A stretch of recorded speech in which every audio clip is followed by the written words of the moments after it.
Hey everyone, welcome back to a new video. Before we get into the stories, I wanted to give a trigger warning for sexual assault in the final story of this video. I'll have timestamps in the pinned comment if you want to avoid any stories.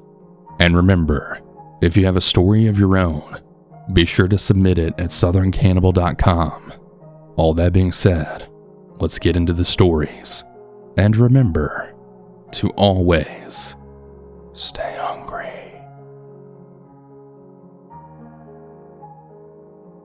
When I was 20, I was home from college for the summer. My best friend, who we'll call Kay, and her boyfriend had started new jobs. They lived all alone in a house at the top of a really steep hill. Some background on Kay is she has super bad anxiety, and I do as well, but I've become kind of accustomed to living alone and dealing with my anxiety, whereas she had not. Now, there was a back door to their house in the kitchen, and you could fully see into the kitchen from the couch in the living room. At about shoulder height on the door frame outside was a motion sensor light. It should also be known that Kay's backyard is really high up. You have to climb a small set of steps to get into the yard from the small sidewalk in front of the door. It's dug out so that it can reach around to the front of the house. Therefore, the motion sensor light can only be set off by movement on the sidewalk, not any animals in the yard. The yard was very small, and there were dense woods all the way down the back of the yard. Kay had been alone, and it was her boyfriend's first/second time on night shift, and she couldn't sleep. Money was tight, so the lights were off to conserve electricity. She suddenly saw a light shining through the kitchen window, and she noticed it was the motion sensor light. She was freaked out, but she tried to ignore it.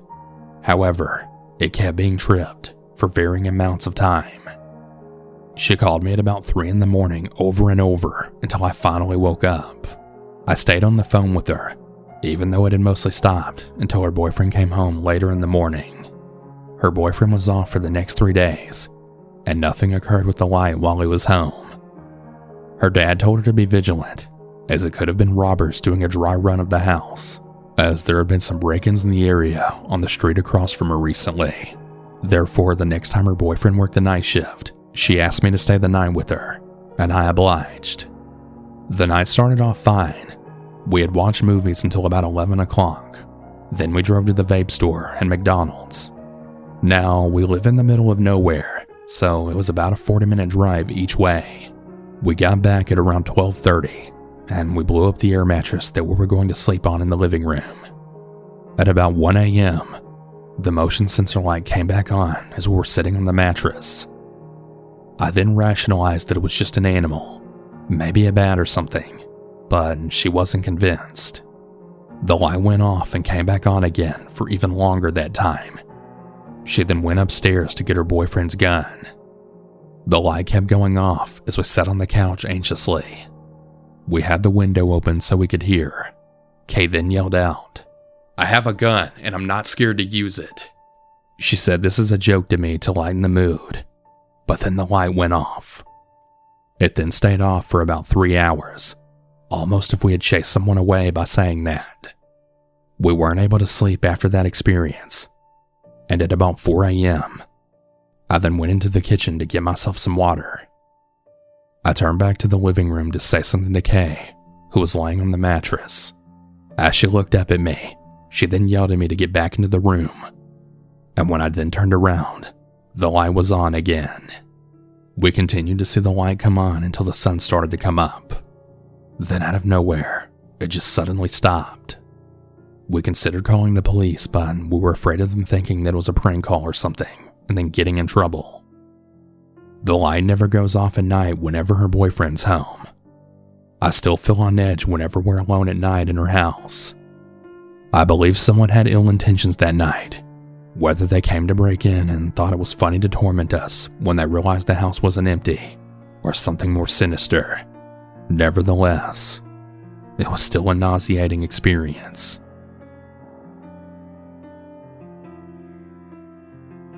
I was 15 and I'd been left home. I'm usually alone from 5 a.m. to 5 p.m. Monday through Friday. It gets kind of lonely once in a while, but I really liked being alone. I had a boyfriend at the time who we'll call Dean. I was cleaning around my house and it was 7 a.m. and I was on summer vacation at the time. It first started in the living room. I kept hearing weird sounds coming from my backyard that were loud enough to be heard through my music. I had taken my earbuds out and I'd stopped moving. It sounded like tapping or rocks being tossed at the glass. The back door was covered by blinds, and this was honestly the first time anything like this has ever happened.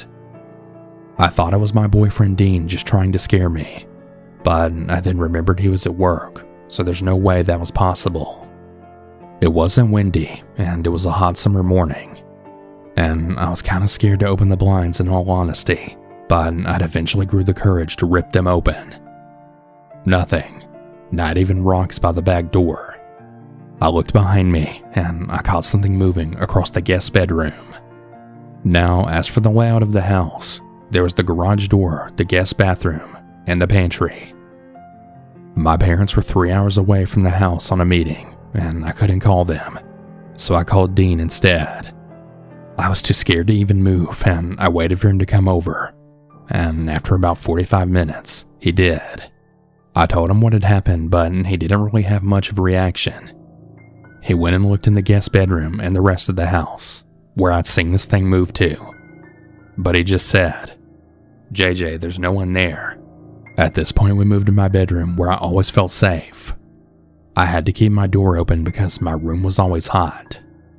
We were sitting on my bed, and my room then got a cold gust of air within seconds. I then looked out my door, and I could see this really tall man. I could see what he was wearing, but I couldn't see his face. He was wearing a heavy jacket with overalls and black dress shoes. I had pointed at the man, but my boyfriend couldn't see, and when I took another look, he was gone. We later went into the kitchen and we made some lunch, and near the kitchen sink window, I saw this shorter silhouette peering around the corner. "Dean, quit that, it's not funny," I said. I then see Dean coming back from the garage, and I looked back at the short person peering around the corner. It was gone. I told Dean what I saw, and he looked all down the hallway, that being my mom's room, the other bathroom, my room, and my dad's room. And as you can imagine, he never found anything. After a few hours, later Dean had left, and I was waiting for my mom and dad to come home. After they did, I had then told them everything I saw, and when my dad asked what they looked like, I gave him the best description I could, and my dad went dead silent. Well, what my dad then told me shook me to my core. They were my dad's parents who had died over 30 years ago. Over the years of growing up in that house, I've seen more and more countless spirits, and I've even heard talking. I've gotten so used to seeing and hearing them now that I honestly think some of the spirits followed me to my apartment.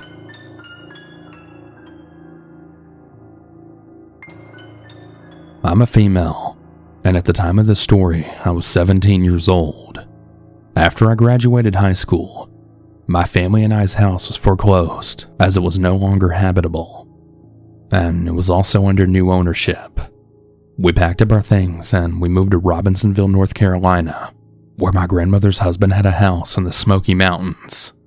To understand the layout, when you live on a mountain, your closest neighbor is probably about a mile away. Most of the houses on the street we lived on were either abandoned or we just never saw any other sign of life. I really enjoyed going on little hikes up the mountain all by myself and listening to music, and I also enjoyed leaving my window open during the day so that the natural light and all that mountain air could come into my room. One night while everyone was asleep downstairs, my sister and I were up and awake upstairs in our room when the power goes out. I grab my lantern and I gather some of my colored pencils and paper, and I sit on the floor of our bedroom to do some drawing while the power was out, as there wasn't anything else to really do. My sister left the room and went to use the bathroom. She had only left the room for just a few moments, when I then heard a voice come from the other side of my room.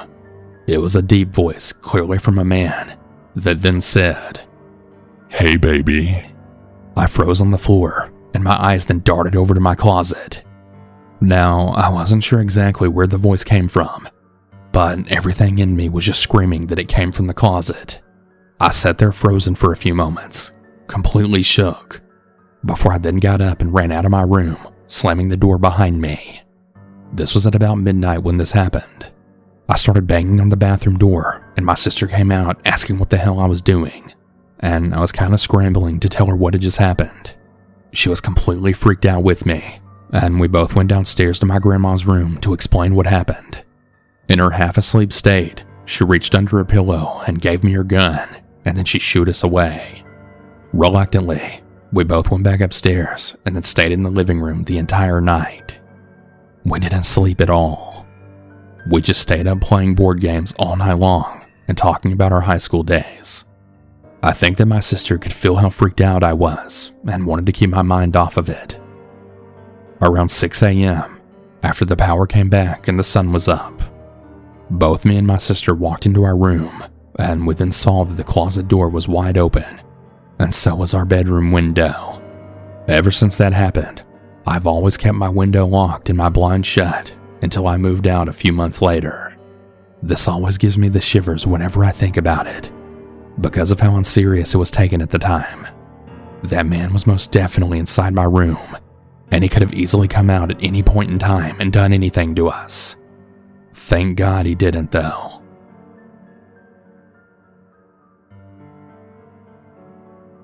So for a little background, I was 10 years old when this took place, and I lived in a smaller city in Northeast Ohio. I lived in an apartment complex, but the buildings were up and down duplexes, and there were multiple of them. I lived downstairs in one of these buildings. My dad was out of town for a couple of weeks, and the night this story took place, my mom was working. I have 3 siblings, and my next door neighbor was babysitting my 2 younger siblings, while me and my 8-year-old sister, who I'll call A, were at the same neighbor's house, hanging out with the neighbor's daughter. At around 9:30 p.m., A and I went back to our house. We were at home for about 15 minutes, until someone knocked at the door. We both just thought it was one of the neighbors.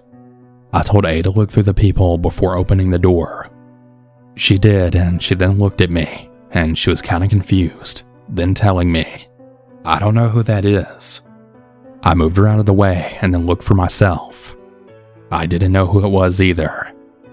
It happened to be a man who looked to be in his 40s, maybe early 50s.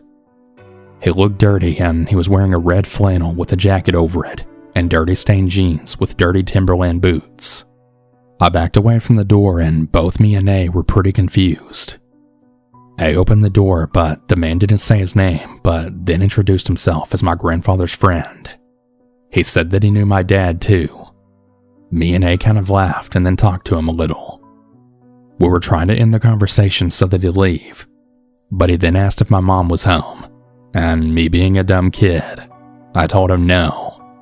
He told me he had talked to my mom earlier that day and that he wanted to come hang out with us and that he wanted to see my mom. I didn't know what to say to him, and I just told him, "Oh, well, she isn't here, so you can't." He then asked, "Well, why don't I come inside and wait with you guys until she comes home? I'm sure she wouldn't be upset." As soon as he finished talking, my phone started to ring, and I jumped because it kind of spooked me. I looked at the man and then told him, "That's probably her calling. I'll ask her if you can come in." And I then shut the door and slowly locked it so he wouldn't know that I locked it. I also wasn't going to ask if he could come in, but it wasn't my mom calling. It was my best friend at the time who lived a few buildings down from me. Let's call her Jay. Jay had called and told me that her mom was on the porch and had seen the strange man talking to us, and that before he knocked on the door, her mom had seen the man looking through our windows. She told me that her mom called the cops already, and Jay asked me if there was any way we could get out and make it to her house. There was a way. I told A to follow me, and we went to the back of our house to our bedroom we shared. I opened the window, and I told her to go out of it, and then I went afterwards. I shut the window, and we went behind the buildings all the way to Jay's house without the man seeing us. When we were then inside of Jay's living room, waiting for the police and my mom to arrive, the police came before my mom, and they talked to us, and they then searched our house. But the man was gone. He was nowhere to be seen, not even around the apartment complex. They said they'd patrol the area and let us know if they find him. The police said other than that, they couldn't really do anything. My mom came home and she said about how earlier that day, before she went to work, that her and our upstairs neighbor went up to the store to go get some cigarettes. My mom took my baby brother with her, and he was in the stroller. When they were leaving the store, a man came up to my mom and said my brother looked familiar, and he asked who my dad was. Now, my dad's side of the family is really big, and a lot of people know them, and we all look alike. My mom only told the man that my dad's first name was Frank. The man then said our last name, which my mom didn't tell him, and he asked if that was our last name. My mom then kind of laughed at him and said yes. The man said he knew my grandpa. My mom didn't really say too much to him after that, and she said she had to leave because she had to go to work in a couple of hours. She said she had a really bad feeling, so that her and my neighbor took a few extra turns just in case, but he must have followed her home anyways though. That night, me and all of my siblings just slept in the living room with my mom. I've never seen or heard from that man since, and I'm now 15. A couple of days after all that happened, I overheard my mom talking to her friend about it, and she told her how the next day she went to watch the cameras to our apartment complex, and at around 4 a.m., the man came back and tried to open every window, but they were all locked. I honestly really wonder what he wanted and what he would have done if I let him in that day, or what would have happened to us if he actually got through the windows that night. That thought really terrifies me.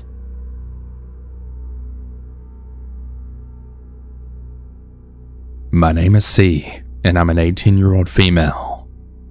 This happened to me when I was 10 years old. At the time, I'd lived with my parents, and they weren't divorced yet. Some background information. I don't live in the US. I don't want to exactly say where I live, but I live in a country where there doesn't happen to have any serious crimes very often. Okay, so this happened on a Friday evening. My parents and two younger siblings had left the house to go shop for some furniture from IKEA. I didn't want to go with them, so I decided to stay home. I was watching some TV for a while when I decided that I wanted some candy because it's Friday and I was really craving some. I'd put my clothes on and I walked down to the nearest store that wasn't even a mile away from my house. It took me like 10 minutes to walk there.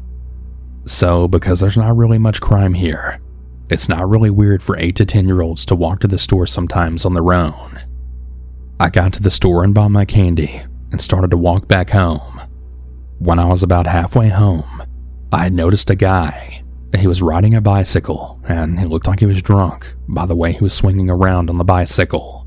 I just kind of glanced at him and he continued forward, but he definitely gave me the creeps. I started walking a little faster, and at some point, he had actually yelled something to me. I couldn't make out at first what he was saying, but I then heard some of it more clearly, and he was asking for me to stop. I didn't, and I started running. Even though he was on a bicycle, I think he was so drunk that it kind of gave him a hard time to catch up to me. We had a little forest beside our house where you could walk through and get to our house a little bit faster. So I started running as soon as I heard what he said, and I turned to the little wood path, and a little bit after I had turned, he rode right by it, but then noticed me running down the path. He yelled something at me again, but this time I didn't turn around. I then ran home and opened my door and locked it behind me. We had 2 giant windows in our living room where you could see straight out to our front yard. I didn't turn any lights on, and I very carefully walked to the living room. I was breathing heavily, and my chest was hurting from running so fast. I had never experienced anything like this before. I walked to the living room, and I carefully peeked between our blinds out to the front yard. I almost fell backwards when I noticed he was standing just behind our door. He noticed me move the blinds and started knocking on the door. I had no idea what to do at this point. I thought that maybe I should call my mom and tell her what happened. My heart was racing, and I didn't know what I should do. And then by pure luck, our neighbor came home. The guy at the door noticed the car coming, and he then walked back to his bike and took off. When my parents came home, I didn't tell them what happened. I don't really know why, but I just decided not to tell them.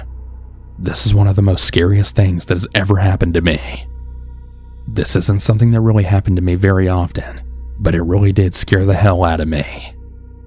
I did tell my mom years later what happened, and she was horrified by it.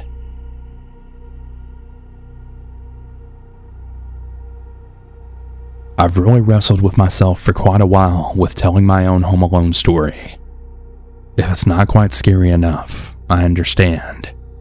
But for me, this was the first time that I ever felt uncomfortable and unsafe in my own home. A few years back in the summer, when I was in my early 20s and going to college online for my bachelor's degree, I was working on an assignment when a knock came on my apartment door. When I opened the door, it was a handyman saying he had come to check for any apartment damages. For context, I live on the top floor of my building, with no way out other than my front door. I didn't feel trapped per se until events that happened a little bit later. As for damages, I did have some water damages to my walls from pretty bad rains that stormed through, which also leaked into my ceiling light, causing it to short circuit. I explained this to the handyman, but he said he needed to come in and see it for himself, and so I let him in. Now, I want to say here that I wasn't dressed properly because I wasn't really expecting anyone to suddenly come to my door. I was wearing a red summer nightgown, but I didn't really realize I was wearing it backward. So in hindsight, after everything, I realized that was the cause of the events that transpired. I led the handyman to my room and I let him see and take pictures of the damages. He had a thick Spanish accent that I couldn't quite place, so it made some communication kinda hard. During his inspection of my room, I had called my mother to inform her of the sudden visit and to let her know what was happening. At this point, I had laid on my bed, and from my peripheral vision, I noticed that the guy was sort of leering at me. I didn't find anything wrong with it because I was focused more on the conversation with my mother. When I hung up with her, I talked to the man and I let him check the rest of my home for other potential damages. It didn't take long. As I escorted him out, he commented on my body, asked my age, and then pulled out his phone. This guy asked to take a picture with me. I started getting uncomfortable and started feeling really self-conscious, and I tried covering myself up a bit with my arms as he then took the picture. The guy pulled my arms down and also pulled my nightgown down to get more of my cleavage before then taking another 3 pictures.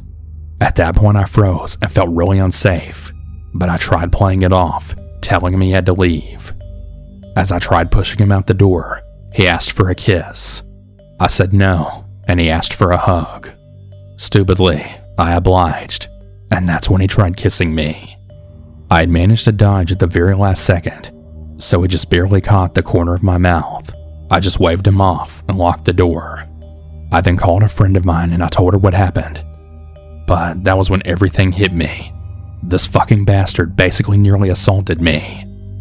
By this point in my life, I had already been molested on crowded trains due to whatever I was wearing, and I was hit on in the streets for the same reasons. So I never had to address it because I could always easily get away from those creeps. But in my own home, where I only had one way out, that startled me even more. After getting off the phone with my friend, I called my mother and I told her what happened.